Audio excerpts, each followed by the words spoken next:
ये जो हमें दुख मिलते हैं ना, ये पाप के कारण मिलते हैं। लोग मारे घूम रहे हैं, दुख मिटाने के लिए सोचते हैं कोई जादू कर दे, कोई टोना कर दे, कोई जंतुर बांध दे, कोई आशीर्वाद दे दे। अरे काहे को पागल हो?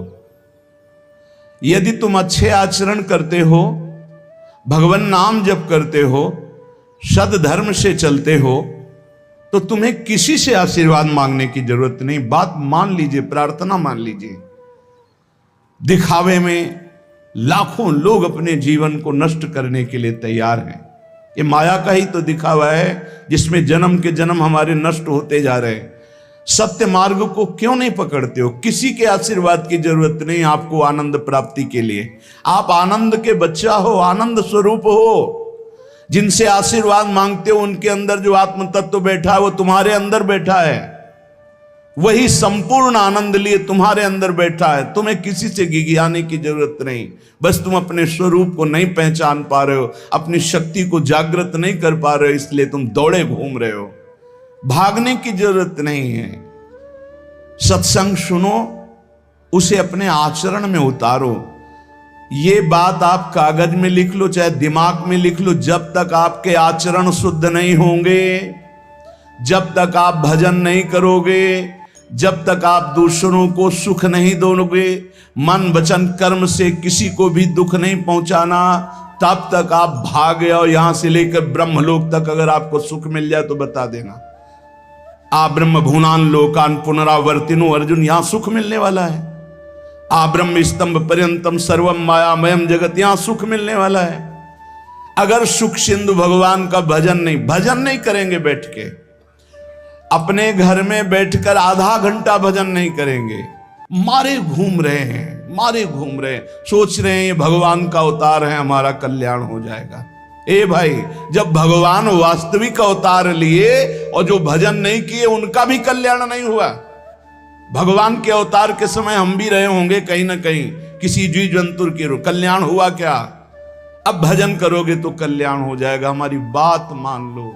बार बार आपको कभी कड़वे शब्दों में, कभी मीठे शब्दों में बताते हैं, ए भाई, बचपन से भगवान के मार्ग में लगे हुए हैं, हमको अपना कर्म भोगना पड़ रहा है। जो शरीर रचना के समय रचा गया था, वो सुखद या दुखद कर्म भोगना पड़ा। तो रामकृष्ण परमहंस जी के कैंसर था, भाई जी हनुमान प्रसाद पोद्दार जी के उदर में कैंसर था, बड़े बड़े महापुरुषों को भोगना पड़ा। तो प्रारब्ध को भोग लो।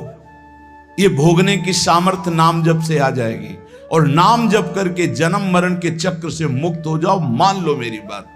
क्या वृंदावन की परम पावन रज से बढ़कर त्रिभुवन में कोई रज है? इस रज में बैठकर तुम्हें आनंद नहीं मिल रहा तो कहां मिलेगा तुम्हें? क्या भगवान नाम से बढ़कर कोई अमोघ शक्ति है जो भगवान को अधीन कर सके? सुमिर पवन सुत पावन नामो, अपने बस कर राखे रामो। लेकिन समझ में नहीं आता। ये जीव सोचता है कोई तपस्वी, कोई सिद्ध से हमारे दुख दूर हो जाएं। नहीं, भगवान के वचन सुन लीजिए। दैवी हेषा गुणमयी मम माया दुरत्तया, मामेव ये प्रपद्यन्ते माया में ताम तरन्ति। ये गुणमयी माया को पार करना बहुत कठिन है। एकमात्र उपाय है, मेरी शरण में आ जाओ। हरि शरणम श्री कृष्ण शरणम मम। जब तक प्रभु की शरण में नहीं, तब तक माया मुक्त। पर समझ में नहीं आता। लोगों को ऐसा लगता है मैं जाऊंगा, आशीर्वाद मिलेगा, मैं सिद्ध हो जाऊंगा, सब दुख नष्ट हो जाएंगे। आप समझो, हमारी प्रार्थना को समझो। हम अंदर से पीड़ित होके बोल रहे हैं, आप लोग समझते नहीं हो। भगवान का भजन किए बिना कहीं भी भाग के चले जाओ, आपको शांति नहीं मिलेगी प्यारे। और घर में बैठकर यदि भजन करोगे तो घर तीर्थ हो जाएगा, घर में भगवान पधारेंगे, आप आनंदित हो जाओगे। संत संग का फल होता है भागना, मिट जाना। सत्संगति संस्कृति कर अंता, ये जो जन्म मरण का भागना, ये मिट जाएगा। ये छोटे मोटे भागने से, शब्द सुना, मनन किया, आचरण में लग गए। कभी महीना 2 महीना में अगर संयोग बना तो हम बैठ के सत्संग सुन रहे हैं, नहीं तो हमारे पास यंत्र है, हम रोज उससे नवीन उत्साह प्राप्त करें भगवत मार्ग में चलने का। जब मिले तब दर्शन कर लिए, नहीं तो हम उनकी आज्ञा पर चल रहे हैं तो हमारा सदैव सानिध्य है। भागने की जरूरत नहीं। नहीं भाई नहीं, थोड़ा चैन लो, थोड़ा शांति लो, भागने की जरूरत नहीं है। अंदर से भगवान को सुमिरन करने की जरूरत है। थोड़ा संयम में आओ। जिसको देखो मनमानी आचरण कर रहा है, सोचता है कोई संत महात्मा आशीर्वाद दे देंगे, तो तुम्हें संत महात्मा मिलेंगे ही नहीं। तुम करोगे पापाचरण तो संत महात्माओं का सानिध्य ही नहीं मिलेगा। पापवंत कर सहज स्वभाव, भजन मूर्ति भावन काऊ, जो पे दुष्ट हृदय सोई होई, मोरे सन्मुख आओ की सोई। अच्छे आचरण करो, घर बैठे महात्मा मिल जाएंगे, कोई आ जाएंगे ऐसे, तुम्हें कृतार्थ कर जाएंगे। कहीं तुम भेज दिए जाओगे जिनके वचन से तुम कृतार्थ हो जाओगे। हमारी प्रार्थना को मानिए, अपने इस अमूल्य मानव जीवन को कूड़ा करकट की तरह मत नष्ट कीजिए। श्रीपाद कह रहे, नेत्रे उत्पाटित सपदि स्त्री क्षणे लालसा चेत। यदि ये गंदी लालसाएं उत्पन्न हो रही हैं तो थोड़ा शासन में लाओ अपनी इंद्रियों को, छूट मत दो। बहुत जीवन व्यर्थ कर दिया इन इंद्रियों ने, अब सावधान हो जाओ। तुम स्वतंत्र सिंहवत जीवन व्यतीत करने के लिए मानव जीवन प्रकट किए भगवान ने तुम्हारा। तुम इंद्रियों के गुलाम होकर, मन के गुलाम होकर, भोगों के गुलाम होकर के जीने के लिए नहीं आए हो मनुष्य देह में। देवता तरसते हैं इस मानव देह के लिए। क्यों? क्योंकि साधन धाम मोक्ष कर द्वारा, इसे साधना करके हम जीवन मुक्त महापुरुष हो सकते हैं। लेकिन नहीं, बस कोई ऐसा कुछ कर दे जिससे हमारा पति बन जाए, कोई ऐसा कर दे कि हम स्वस्थों को भोग भोगें, कोई ऐसा कर दे सारी झंझटें मिट जाएं। अरे औरों की तो बात जाने दो, भगवान जिनके घर में अवतरित हुए आप वहां दृष्टि डालिए। इतने बड़े भजनानंदी महात्मा वसुदेव और देवकी कंस कारागार में बंद किए हुए, भगवान पधार रहे हैं हथकड़ी बेड़ियों से जकड़े हुए। आप विचार कीजिए, भगवान के सिवा तुम्हें कोई बंधन मुक्त नहीं कर सकता। और सब तरंगे हैं, भगवान भगवान है, हमारी बात को समझ लो। भगवान भगवान है, भगवान के भाव में डूब करके सब भगवत स्वरूप हैं।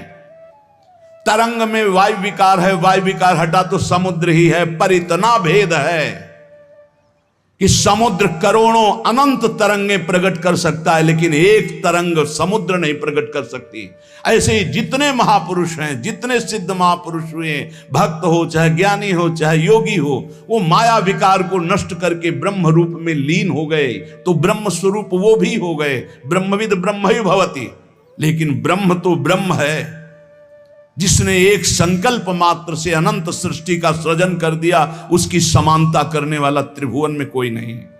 तो उन्हीं भगवान की, चाहे निराकार मानो, साकार मानो, सगुण मानो, निर्गुण मानो, उन्हीं भगवान की शरण में जाने के लिए सब संत महात्मा, और जो भगवान की शरण से अलग करके अपने को भगवान माने, तो हमें लगता है फिर बचना चाहिए ऐसे भगवानों से, जो अपने वचन से, अपने आचरण से, अपनी हृदय की भावनाओं से जीवों के माया जनित आकर्षण को नष्ट करके श्री भगवान से प्रीति करावे। उसे संत कहते हैं, उसे ब्रह्मर्षि कहते हैं, उसे महात्मा कहते हैं, उसे भक्त कहते हैं। शास्त्र उठा के देख लो, ब्रह्म स्वरूप हो गए हैं। दूसरों ने अनुभव किया कि साक्षात ब्रह्म है, लेकिन वो जब बोले तो अपने को ब्रह्म नहीं बोले। गोस्वामी तुलसीदास जी साक्षात भगवान के स्वरूप हो चुके। वो क्या कह रहे हैं? जो मैं अपने अवगुण कहूं, बाढ़े कथा पार नहीं लहूं, ताते मैं कछु अलप बखाने, थोड़े महू समुझे सयाने। कह रहे मैं अपने अवगुणों की यदि कथा कहूं तो ग्रंथ भर जाएगा। थोड़े बता दिए हैं कि मैं अवगुणी हूं, इसमें जो विवेकी जन हैं वो समझ पाएंगे मेरी बात को। क्या समझ पाएंगे? कि भगवान की शरण में जाने से जीव भगवत स्वरूप हो जाता है। गोस्वामी जी भगवत स्वरूप है, सामने भगवान बैठे हुए सबरी माता का स्तवन कर रहे हैं नवधा भक्ति के द्वारा। और सबरी जी ऐसा कह रहे, अधम ते अधम, अधम अति नारी, तिन मां मैं मति मंद अघारी। ये है महापुरुष, भगवान के चरणारविंद की नाम की लीला कथा की वृत्ति हृदय में जिनके संग से जागृत हो, वही सत्संग है। हम लोग बड़े बावरे हैं, अरे तरंग कभी समुद्र प्रकट कर सकती है? 7 तरंगे हैं, वायु विकार हटा समुद्र हो गई, मुझे कोई इस पे संशय नहीं।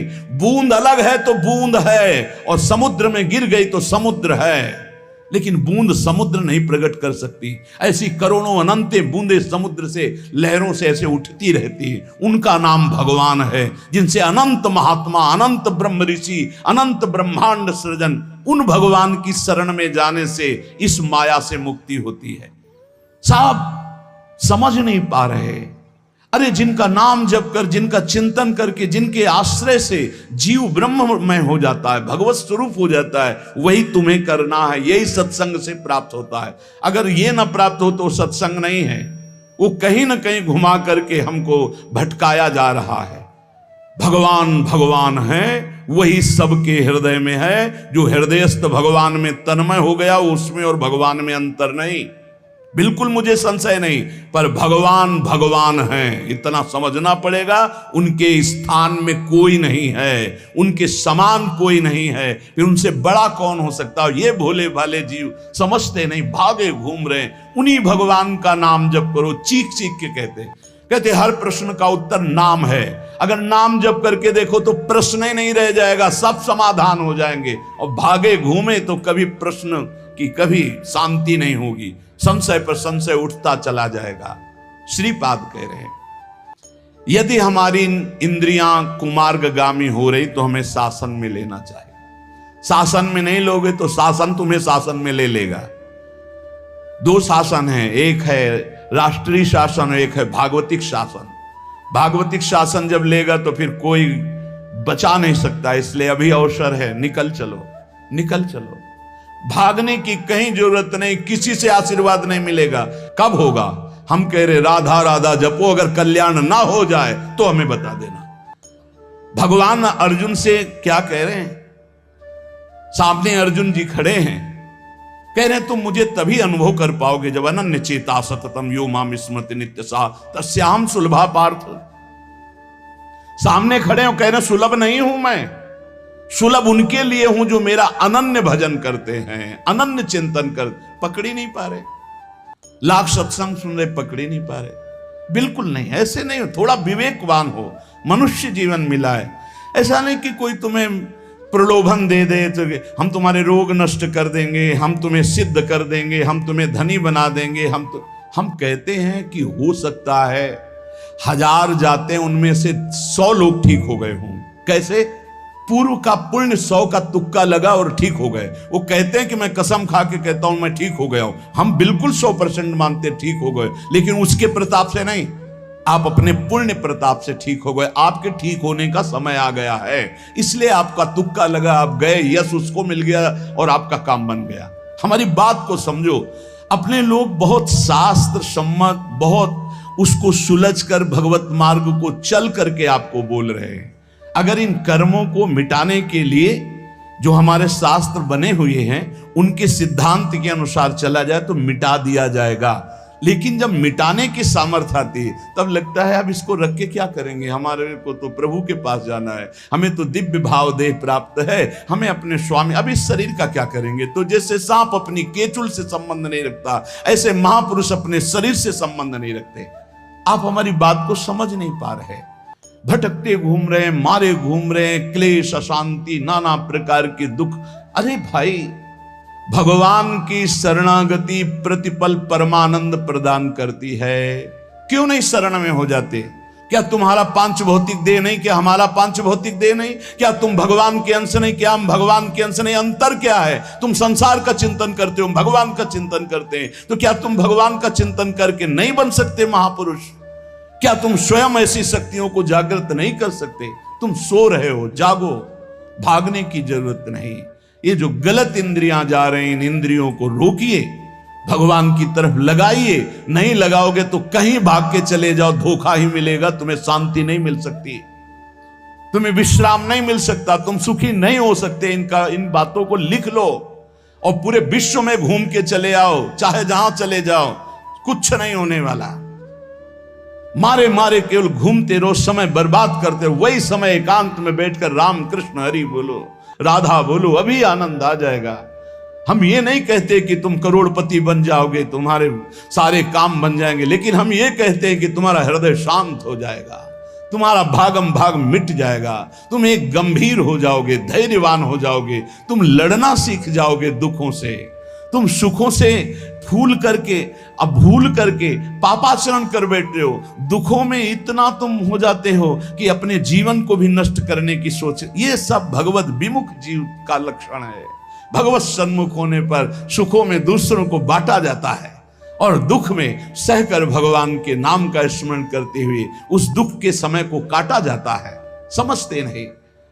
यदि तुम्हें वृंदावन में रह के पराई स्त्री को भोगने की इच्छा जागृत हो गई है, पराई स्त्री की तरफ काम दृष्टि से देखने की, आप पराये पुरुष शरीर की तरफ, तो कह रहे हैं कि अच्छा है, इससे अपने नेत्रों में पट्टी चढ़ा लो, मत देखो, ये नष्ट कर देंगे नेत्र तुम्हें। तो बाहर से कपड़े की पट्टी चढ़ाने की जरूरत नहीं है, नासाग्र दृष्टि रखो, इनको शासन में रखो। श्रीपाद करें नेत्रे उत्पाटयति सपदि, जहां साधक असावधान होता है वहां पश्चाताप उसको होता है, जलन होती है और उसके परमार्थ में विघ्न आ जाता है। इसलिए ब्रह्मा जी ने ऐसी रचना की है कि स्त्री को पुरुष शरीर में आकर्षण, पुरुष को स्त्री शरीर में आकर्षण या भोग बुद्धि से देखना, अपने को इसी को सुधारना है। अगर इसी को सुधार लिया तो परमार्थ पुष्ट हो जाएगा। यदि आपको ज्ञान नहीं रहा हो, आपसे ऐसे पाप बन गए हैं, गुरु पत्नी गामी सबसे महापापों में पहले आता है, फिर आता है जो ब्रह्म ऋषिजन हैं उनकी भार्या, फिर आता है मद्यपान, मदिरापान करना, फिर स्वर्ण की चोरी करना, और जो ऐसे पुरुषों का संगी है वो महापापी, गौ हत्या करना महापाप। ऐसे जो महापापी जन हैं, पाप हो चुके हैं उनसे, अब वो विचार करें कि मेरा कल्याण कैसे हो सकता है, मैं तो महापापी हूं। तो श्रीपाद करें हर जीव को अंतिम सांस तक भगवत प्राप्ति का मार्ग खुला है। बहुत बड़ी बात है, बहुत बड़ी बात है। आज तक भोगना पड़ रहा है गुरु पत्नी गामी का कलंक चंद्रमा जी को, आज तक। ये बड़े बड़े महत पाप हैं जो लोग नहीं समझते हैं। ये बात समझ लें, पर स्त्री गमन, मदिरापान, द्वित कीड़ा, स्वर्ण चोरी, गुरु पत्नी गामी, ब्रह्म ऋषियों की तरफ जो उनकी भार्या है उनकी तरफ ये काम भाव से देखना, गौ हत्या, ये महत पाप हैं। ये पाप नष्ट कर देते। भ्रूण हत्या, ये सब महत पाप है। अगर ये पाप बन गए हैं जाने अनजाने में जीवन में, और अब हमने सत्संग सुना तो अब हमें प्रायश्चित हो रहा है कि मेरा कल्याण कैसे हो सकता है, तो श्रीपाद कह रहे एक बार हृदय से जलन पैदा करो कि मेरे से बहुत गलती हो गई और श्रीधाम वृंदावन आ जाओ। वृंदावन की परिक्रमा करो, रज में लोटो, रसिकों का संग करो, ये नियम ले लो कि अब जीवन में कभी पाप नहीं करेंगे। और नाम जपना शुरू कर दो तो कह रहे हैं निश्चय सुनिर्वाही महाधार्मिकाहा, निश्चित वो धार्मिक हो जाएगा, उसके सारे पाप नष्ट हो जाएंगे और भगवत प्राप्ति कर लेगा इसी जन्म में। भगवत प्राप्ति आखिरी सांस तक हो सकती है। आखिरी सांस में बोला राधा राम कृष्ण हरि, बिल्कुल भगवत प्राप्ति हो जाएगी। विश्वास कर लो इस बात पे। इसलिए कोई भी कभी निराश न हो कि मुझे भगवत प्राप्ति नहीं हो सकती, मेरा कल्याण नहीं हो सकता। इस श्लोक में श्रीपाद ने बताया यदि ऐसे महापाप किए हुए हो तो श्रीधाम वृंदावन आ जाओ। धाम है भगवान का, निज धाम है। जो बड़े बड़े तीर्थों के अवगाहन से पाप नष्ट नहीं होते, जो कि महापाप कहलाते हैं, वो धाम में रज में लौटने से, परिक्रमा करने से, नाम कीर्तन करने से, सत्संग सुनकर सतमार्ग में चलने से, कह रहे हैं निश्चय सुनिर्वाही महाधार्मिका, निश्चय उसके सारे पाप नष्ट हो जाएंगे और वो धार्मिक ही नहीं महाधार्मिक हो जाएगा। यदि ऐसा पुरुष है, ऊपर के श्लोक में जो बताया महापापी, अब कह रहे हैं अगर ऐसा पुरुष है कि कभी धर्म की चर्चा ही नहीं सुनी। जो सदैव अधर्म में ही ग्रस्त रहा है और इतना नीच है कि पापी लोग भी उसकी निंदा करते हैं। कुछ पाप ऐसे होते हैं जिनकी पापी लोग भी निंदा करते हैं। जैसे जेल कोई जाता है, हमें बताया गया है, तो उनमें कैदी लोग पूछते हैं क्या करके आया है, वो बताया गया कि भाई ये राष्ट्र रक्षा के लिए ऐसा ऐसा किया, पर अधिकार नहीं था, तो अनाधिकार चेष्टा में इसने अपने समाज की रक्षा के लिए ऐसे ऐसे किसी ऐसे उपद्रवी को मारा। तो हाथ मिलाते हैं उसको सम, ये काहे क्या है, बोले अपनी बेटी के साथ ऐसा गंदा आचरण कर। तो बोले वहां के कैदी भी गुस्सा होकर उस पर दृष्टि रखते हैं, उसे घृणित दृष्टि से देखते हैं। तो यहां कह रहे हैं जो धर्म की वार्ता नहीं जानता, अधर्म से ग्रसित रहा है, और नीच पुरुष पापी लोग भी उस पर क्रोध दृष्टि से देखते हैं कि बहुत ही नीच है ये। ऐसे खोट कर्म करने वाला समाज से जो बहिष्कृत हो चुका है और निश्चित हो चुका है कि अब इसकी दुर्गति पक्की है, उसके लिए भी एक चांस है। बोले निजोरु कृपया शांत्या च वृंदावनम स्वस्मिन नामृत चेत ददाति वसतिम धन्योस्ति वृंदावने। बोले निज कृपा से वृंदावन उसको पावन कर सकता है यदि वह करके ये जीवन भर का नियम ले ले कि अब मरूंगा तो इसी रज में वृंदावन से कभी बाहर नहीं जाऊंगा, तो असीम कृपावान प्रिया प्रीतम का निज धाम ये उसके सारे पापों को नष्ट करके उसे धन्य कर, धन्योस्ति वृंदावने, उसे धन्य बना देगा।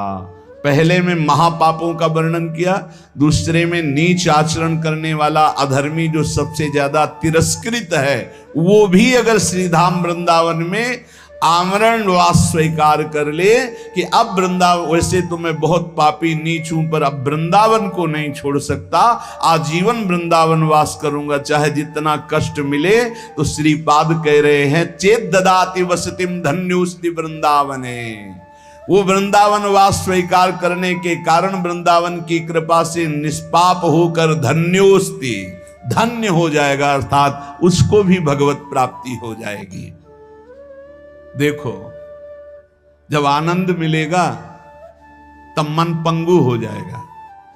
जैसे भौरे में बहुत बड़ी ताकत है कि चाहे जितना मजबूत काठ हो वो बड़े मौज से खेलते खेलते उसमें छेद कर देगा।